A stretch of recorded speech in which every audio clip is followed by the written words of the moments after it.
Hello everyone! In today's video, I'm going to deliver an air conditioner to a customer. It's going to be an interesting journey. So come along with me as we explore Jakarta, Indonesia. Because the weather in Indonesia is usually quite hot, most homes and offices use air conditioners to stay comfortable.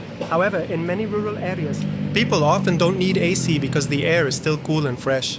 The one I'm delivering today is a 0.5 HP GREE air conditioner, along with the indoor and outdoor units. I'm also carrying the installation accessories, including the refrigerant pipes. By the way, I'd love to know where you're watching from. Let me know in the comments which country you're from. So this is what the traffic looks like here in Jakarta, Indonesia. As you can see, the roads can get pretty busy, but that's all part of everyday life in this amazing city.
There are a lot of road construction projects going on in Jakarta. As you can see, some roads are partially closed because of the construction. During the afternoon and evening rush hours, this often causes heavy traffic jams.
Okay friends, I finally arrived. Thank you for joining me on my journey today. Stay tuned for my next adventure in the upcoming video. I hope you have a wonderful day and I'll see you again in the next video. God bless you.